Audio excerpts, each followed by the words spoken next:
Hello students and welcome back to your favourite channel math solutions with Rose ma'am.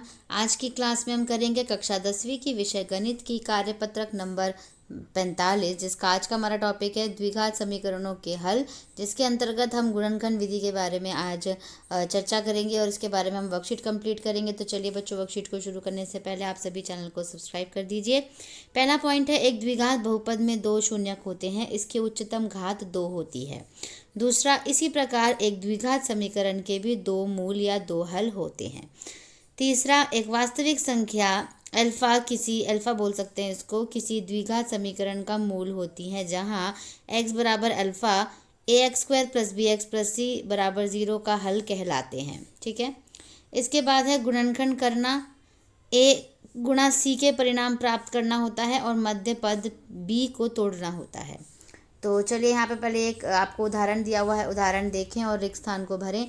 3 चौक 12, 3 और 4 7, 5 चौक 20 और 5 और 4 9, 3 सत्ते -21 और 7 में से 3 गया 4, 8 पंजे -40 और 8 में से 5 गया 3। ठीक है, ये कंप्लीट कर लीजिएगा। इसके बाद बच्चों आपको दिया हुआ है आगे जांच करना कि प्राप्त गुणनखंड मध्य पद को तोड़ पाएंगे। ठीक है, अब देखिए उदाहरण है आपके पास 2x² - 5x + 3 बराबर 0, जिसमें a बराबर 2 है, b बराबर -5, c बराबर 3 है। a गुणा c जो है वो 2 गुणा 3 यानी 2 3 6 हो जाएगा। मध्य पद यानी b कितना हो गया आपके पास -5।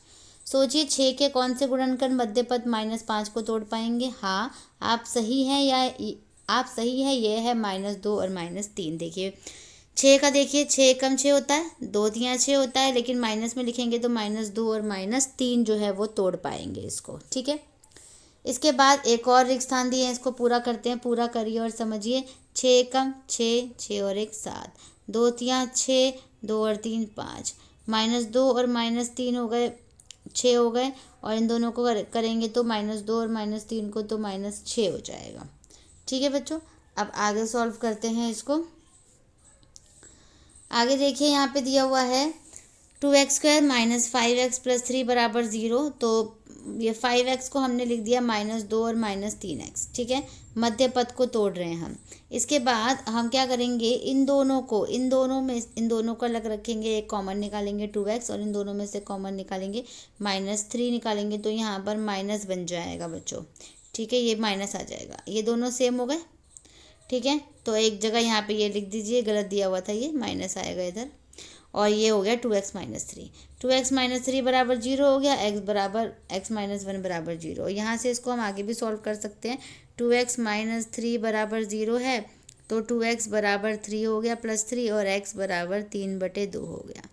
ऐसे इधर x - 1 बराबर 0 है, तो x बराबर बच्चों +1 हो गया। ठीक है। उसके बाद चरण 1 में a कितना है बच्चों 2, b -5 है, और जो c है वो 3 है। a और c यानी 2 तियाँ 6, और b पद यानी मध्य पद क्या है -5। फिर चरण 4 में ac के परिणाम का गुणनखंड करें। चरण 5 में मध्य पद को तोड़ना, गुणनखंड संख्याओं के समान। और चरण 6 है गुणनखंडों, गुणन कर दीजिए, गणन लिखा हुआ, गुणनखंडों को कोष्टक लगाना और हल करना। इसके बाद बच्चों आपको एक यहाँ पे उदाहरण दिया हुआ है, 3 अंकों व 4 अंकों वाली बड़ी संख्याओं के गुणनखंड कैसे करें। देखिए जैसे ये नंबर है आपके पास, याद कीजिए अभाज्य गुणनखंड। तो 376 का 2 को 376 से भाग दे दीजिए, क्या आ जाएगा 188। 188 को 2 से भाग दे दीजिए, आ जाएगा 94। 94 को अगेन 2 से भाग दे दीजिए, आ जाएगा 47, और 47 को 47 से भाग दे दीजिए, आ जाएगा 1। तो इनके गुणनखंड क्या होगा, देखिए 47 है, 47 और ये हो गए 8। अगर हम 94 ले रहे हैं तो 94 और 4 हो जाएगा। 188 ले रहे हैं तो 2 हो जाएगा, 376 लेंगे तो 1 हो जाएगा बच्चों। इसके बाद प्रयास करें में आपको 3 प्रश्न दिए हुए हैं। पहला प्रश्न है, दिए गए द्विघात समीकरणों के गुणनखंड विधि द्वारा मूल ज्ञात कीजिए। तो A, B, C, D और E 5 ऑप्शन है, 5 ऑप्शन नहीं है, 5 क्वेश्चन है, पाँचों क्वेश्चन को सॉल्व करना है एक एक करके। फिर है 5 पार्ट है। क्वेश्चन नंबर 2 है, ऐसी 2 संख्याएं ज्ञात कीजिए जिनका योग आपको 2 नहीं, ये 2 की जगह 27 लिखिएगा, इधर 27 आएगा, 27 है, और संख्याओं का गुणनफल 182 है, इसको सॉल्व करना है। तीसरा है, 2 क्रमागत धनात्मक पूर्णांकों को ज्ञात कीजिए जिनके वर्गों का योग क्या है 365। तो चलिए बच्चों, क्वेश्चन नंबर 1 से हम अपनी वर्कशीट को स्टार्ट करते हैं। आप वीडियो को एंड तक देखिएगा, तभी आपको वीडियो अच्छे से समझ आएगी, आप अपना काम कंप्लीट कर पाएंगे। तो चलिए बच्चों क्वेश्चन नंबर 1 का ए पार्ट स्टार्ट करते हैं। ए पार्ट आपको दिया हुआ है 100x² minus 20x plus 1 is equals to 0। तो हमें 100 देखना है। 100 10 इंटू 10 होता है और जो 20 है वो आएगा 10 प्लस 10। तो आप देखिए ये तो सेम हमने -20x की जगह -10x और -10x लिख दीजिए, बाकी तो सेम लिखा हुआ है। फिर इन दोनों में से आप कॉमन निकालेंगे ये तो 10x कॉमन आएगा और बाहर अंदर आ जाएगा 10x माइनस 1। इन दोनों में से -1 निकालेंगे तो 10x माइनस 1 बचेगा। अब आपको क्या करना है, एक ब्रैकेट ये वाला देख लीजिए, एक ब्रैकेट ये वाला उतार दीजिए और एक ये नंबर उतार दीजिए यहाँ पे। इसको इज इक्वल टू 0, इसको इज इक्वल टू 0 रखिए। 10x इज इक्वल टू 1 हो जाएगा, x इज इक्वल टू 1/10 और इधर भी 10x इज इक्वल टू 1 और x is equal to 1/10। A part complete हो गया आपका। अब बी पार्ट करेंगे। बी पार्ट देखिए आपको ये क्वेश्चन दिया हुआ है यहाँ पर, ये देख सकते हैं आप, ठीक है। इसके बाद आपको क्या करना है, x जो है यानी यहाँ पे 1 है, कुछ नहीं है तो यहाँ पे 1 है, मल्टीप्लाई 6 को 2 से मल्टीप्लाई करिए, a और c को 12 आ गया, यानी मल्टीप्लाई करके 12 आना चाहिए। 4 3 ज़ा 12 और 1 कब आना चाहिए, प्लस या माइनस करके, तो 4 में से 3 गया 1, 6x हुए। अब इसको इधर 1x की जगह हमने यहाँ पे लिख दिया -4x प्लस 3x, ठीक है। अब इन दोनों में से कॉमन निकालेंगे तो ये आ जाएगा 2x ब्रैकेट 3x माइनस 2 बचेगा और इन दोनों में कुछ कॉमन नहीं है, 1 निकाल लीजिए 3x माइनस 2 बचेगा। अब देखिए दो सेम हो गए, एक ये और ये दोनों सेम है, इसको यहाँ उतार लीजिए और इन नंबर्स को यहाँ पे अलग से ब्रैकेट में 2x plus 1 is equal to 0 रख दीजिए, तो 2x इज इक्वल टू -1 हो जाएगा और x इज इक्वल टू -1/2। ऐसे ही 3x minus 2 is equal to 0 हो जाएगा, 3x इज इक्वल टू 2 और x इज इक्वल टू 2/3 आ जाएगा, ठीक है। इसके बाद आगे देखते हैं, बी पार्ट कंप्लीट हो गया हमारा। अब सी पार्ट पे चलते हैं हम। सी पार्ट देखिए बच्चों आपको दिया हुआ है 2x² plus x minus 300 into is equals to 0। x यहाँ पे कुछ नहीं है तो 1 लगा दीजिए, मल्टीप्लाई करके 2 को 3 से करिए, 2 को 300 से करिए 600, तो मल्टीप्लाई करके 600 आना चाहिए, यानी 25 और 24 को मल्टीप्लाई करा और 1 आना चाहिए माइनस करके, तो 25 में से 24 को माइनस कर दिया, तो 1x की जगह हम लिख देंगे 25 माइनस 24।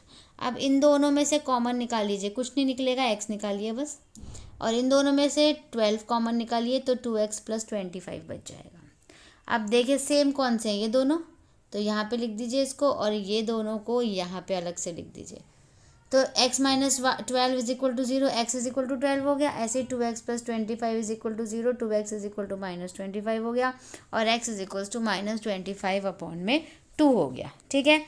सी पार्ट भी डन हो गया हमारा। अब हम डी पार्ट करते हैं।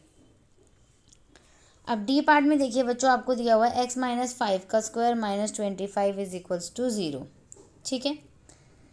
अब अगर आप इसमें से देखोगे ये हो गया आपके पास, तो ये आ गया आप, ये तो क्वेश्चन था आपके पास, ठीक है। अब इसके बाद सॉल्व करना है आपको। पहले तो देखिए a माइनस बी का होल स्क्वायर क्या होता है, a square plus b square minus 2ab और ये 25 की जगह 25, ये हो गया सेम। 5 का स्क्वायर क्या 25, ये सेम आ गया, ये भी सेम आ गया। 25 प्लस या माइनस कैंसिल हो गए, ये दोनों बच गए, इनको यहाँ उतार दिया इज इक्वल टू 0। कॉमन ले लिया, x आ गया बाहर, x माइनस 10 अंदर, तो x इज इक्वल टू 0 हो गया और x minus 10 is equals to x is equals to 10 आ गया, ठीक है। तो डी पार्ट भी कंप्लीट हो गया हमारा। अब लास्ट पार्ट करते हैं क्वेश्चन नंबर 1 का, दैट इज ई पार्ट। इसको हम थोड़ा सा जूम करेंगे। y प्लस 4 का square minus 16 is equal to 0 दिया हुआ है। इसमें a प्लस बी का स्क्वायर फॉर्मूला खोल दीजिए, a square plus B square plus 2ab, ये खोल दिया यहाँ पे, -16 इज इक्वल टू 0। अब 4 का स्क्वायर करा 16, ये एज इट इज़, ये 16 आया, ये भी एज इट इज़, ये भी as it is, plus 16 minus 16 cancel, क्या बचा Y square plus 8y is equals to 0। Y common ले लीजिए इसमें से, देखिए यहाँ पे देखिए कॉमन y ले लिया, क्या बचा y प्लस 8, तो एक हो गया y इज इक्वल्स टू 0, एक हो गया y plus 8 is equals to 0, तो प्लस 8 है तो इधर जाके क्या बन जाएगा -8, यानी y इज इक्वल्स टू -8 आ गया। इसके बाद ई ख़त्म। अब क्वेश्चन नंबर 2 कर रहे हैं हम। क्वेश्चन नंबर 2 में आपको बोल रखा है कि दो संख्याएं हैं और दोनों का जो जोड़ है यानी जो सम है वो 27 है और जो दोनों का गुणनफल है यानी मल्टीप्लिकेशन है, प्रोडक्ट है, वो 182 है। तो लेट वन नंबर, पहला नंबर है x है, माना एक संख्या x, sum of both numbers, माना दो संख्याओं का योग हो गया आपके पास 27, यानी एक संख्या प्लस दूसरी संख्या इज इक्वल टू 27।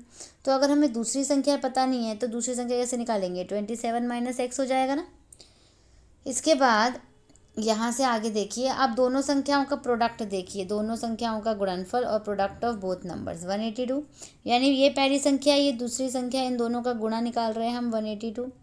एक्स को 27 से मल्टीप्लाई किया 27x, एक्स को x से किया एक्स स्क्वायर और प्लस है तो यहाँ पे आके माइनस हो गया, ठीक है। इसके बाद देखिए बच्चों ये यहाँ पे ये सेम आ गया एज इट इज़।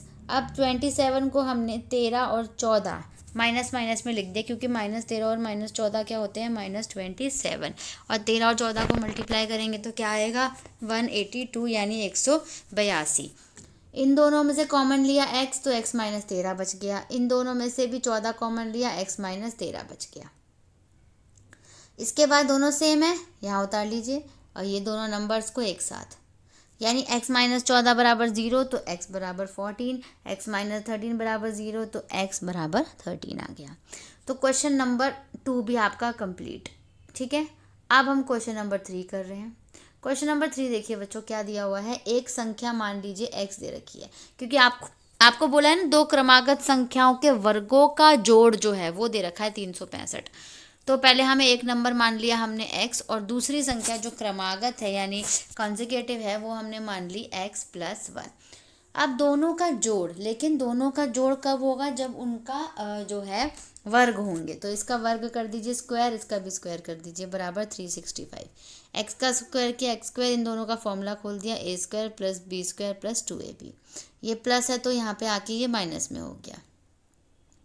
आगे देखते हैं बच्चों, आगे क्या है, x और x 2x 1, और ये 365 में से माइनस किया 364, और ये ऐसे का ऐसे आ गया। सब में से 2 कॉमन ले लीजिए, ये नंबर आ गया आपके पास। अब इसको जैसे पीछे सॉल्व किया था उस तरीके से ही सॉल्व करना है।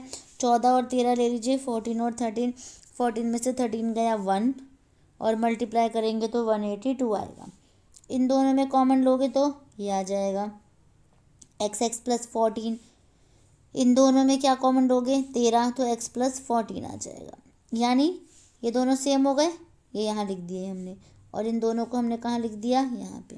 तो x माइनस 13 क्या हो गया, x बराबर 13 हो गया, x प्लस 14 क्या हो गया, x बराबर माइनस 14 हो गया, ठीक है।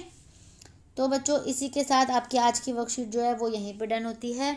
अगर आपको वीडियो पसंद आए प्लीज़ वीडियो को लाइक शेयर एंड सब्सक्राइब कर दीजिए चैनल को। और अगर कोई भी डाउट है, आई होप आपको वीडियो समझ आया होगा, पर कोई भी डाउट अगर आपको आता है तो प्लीज़ कमेंट सेक्शन में कमेंट करके आप मुझसे पूछ सकते हैं। Thank you so much students for watching this full video.